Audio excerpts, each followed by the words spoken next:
Alrighty.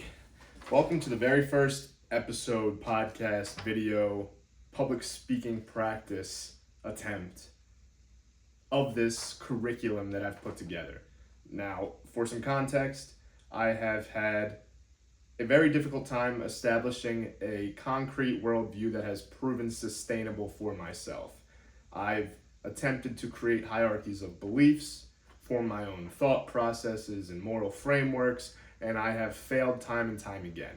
And I've done so ignorantly and naively, completely on my own, with minimal self-education. I've had an inflated inflated sense of self-sufficiency. I've been young and naive. I am still young and naive, but at least now I've been able to accept that truth.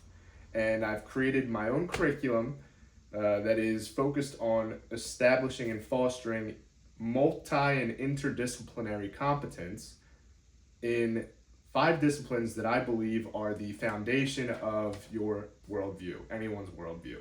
And that is philosophy, the topic of today, psychology, politics, history, and theology. And so in creating this curriculum, I have a goal of establishing a foundational and fundamental understanding of each of these disciplines so that I can create my own worldview rooted in truth, establish those truths, understand those truths, and hopefully share this with as many people as possible that have suffered the same fate as myself when I stood alone and tried to create my own moral framework, my own system of beliefs. So today, we are discussing the fancy term. We're doing a comparative analysis titled Plato versus Empirical Science. And I have a feeling that this is probably going to stray from the original question. So to begin, we have, does Plato's theory of forms conflict with modern scientific understanding? Right off the bat, I already know that it does not. In fact, I believe the theory of forms is the foundation of modern scientific understanding. I believe that modern science is rooted in truth. It is rooted in the existence and the general acceptance of forms. And I'll get into that very soon, but then I want to change the question so that there's something to be taken away from this session, from this episode. And that is, why is the pursuit of truth important? Why should it be taken seriously? Why is it something that can't just fall by the wayside? I've suffered the consequences of allowing that to happen. I have friends and know many people around me and in my circle and just outside my circle and through social media and through the news that are suffering because we failed to pursue the truth. We've been misled and misguided and believed that we can stand on our own 2 feet and establish our own worldview when the world's existed for millennia. And I've been here for 25 years. How can my experience in 25 years be enough to establish my own worldview when it's been undergoing evolution for the past 10,000 years or however long humanity's been around? And so that's the question today. Why is truth important? Does truth exist? And why should we pursue it? So to cover the first question, which is what I originally set out to do a couple of weeks ago, and my goals have since evolved, as they often do in the pursuit of truth. Does Plato's theory of forms conflict with modern scientific understanding? No, it does not. Plato's theory of forms, in summary,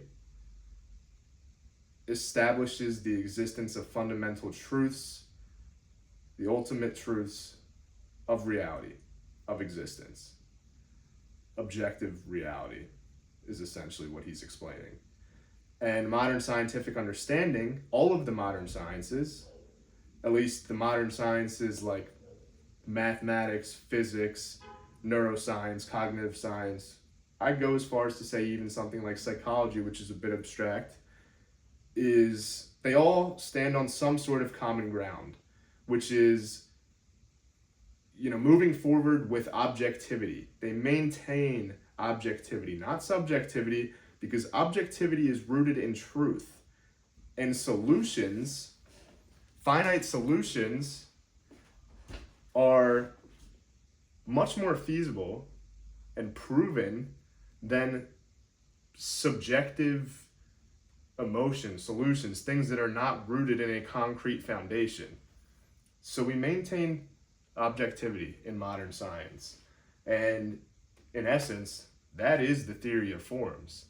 The theory of forms says that using goodness says that there is an ultimate goodness. And we either deviate from goodness or move toward goodness. Like Aquinas says in Summa Theologica, he says something along the lines of, on the topic of something that is hot, the more it resembles the hottest, we say it is hotter. Something like that. I might have butchered it. But the idea is that there is an ultimate. There is an end of the spectrum. There is the hottest. And that is the fundamental existence of hot. And from there, any deviation, we make judgments. Or that is the basis on which we make judgments. The same goes for good. Now, what if we take away good? What if we take away goodness, this fundamental idea of morality, and we make it subjective? Well, then there is really no law, right? Because what's good to me maybe isn't good to you. There needs to be some unifying fundamental truth. And, that's in a legalistic societal sense, but objectively, if you remove human intervention, goodness exists because the universe, life, everything is self-preserving. Everything seems, lifeless or not, all of the lifeless matter in the universe seems to be moving towards some matter of self-preservation. That's why the solar system has aligned in the way it has. That's why lifeless matter has come together and created life on Earth. That's why we continue to evolve. That's why we progress forward without really understanding why. It's innate to us. This goodness is innate to us. We don't kill each other because that goes against our fundamental purpose of self-preservation. And so if you take away or deny that goodness, you're denying something that exists as a truth within you, an objective reality. And any deviation from objective reality becomes more and more subjective. And the further we get from the truth, the larger the delusion in which we live becomes. And if we live in delusion, we don't stand on solid ground. And if we don't stand on solid ground, the reality beneath us just collapses from under our feet.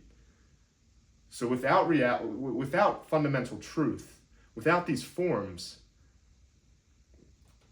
in the denial of these forms, our existence almost ceases to exist. It's not worth living. And the same goes for these sciences. These sciences are rooted in truth. And so why is the pursuit of truth so necessary? I briefly mentioned it, or it can be inferred, it's implied that in the absence of truth, there's no concrete foundation to stand on. We orient our lives around truth, whether we accept it or not. Let's pull in Plato's line analogy. The evolution of understanding, or the hierarchy of understanding, from the visible to the intelligible. We move from imagination to belief, from belief to thought, and then thought to understanding. And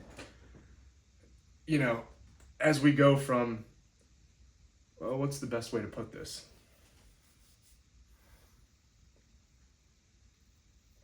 As we go from belief, or as we go from imagination to belief to thought to understanding,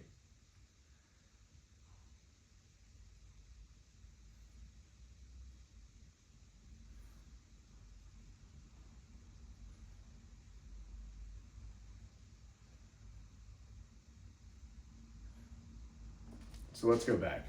What's the importance of truth? Why pursue truth?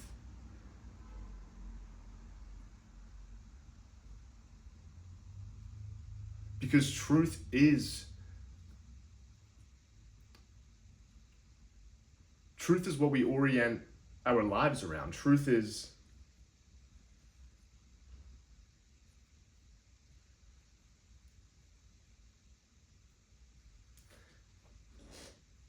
The pursuit of truth is necessary because it frees us from the shackles of subjectivity. How's that? It frees us from the shackles of subjectivity. The closer we get to the truth, the less we need to worry about our emotions and the flesh that we are cursed to be trapped within. And if we remain in the truth, the objective truth, then we can be confident in our decisions. There is no hesitation. And the path forward, what we're moving towards, is concrete. There is an anchor, rather than wandering aimlessly. Establishing truths for ourselves, we accept that truths already exist. Instead of having to create something from scratch, which we rarely can succeed in, we just have to uncover what already exists. And so rather than creation, our life becomes a pursuit of adventure, full of adventure, uncovering clues and moving towards the X. The X, which seems to be, an innate marker in our lives, the sign of Christianity, a sign on the treasure map. The X is something that we move towards, almost as if that in and of itself is an objective truth, the target that we move to. And that's the importance of truth, to move away from the subjective and into the objective. Because living, surrendering to our nature, surrendering to subjectivity, surrendering to our emotions is a quick road to ruin. It's a quick road to suffering. And so we pursue truth to free ourselves of that suffering. And that's why truth is so important. And that's why the theory of forms is an incredible, incredible prerequisite in the study of philosophy, in the establishing of modern sciences. Because at the foundation of everything exists truth.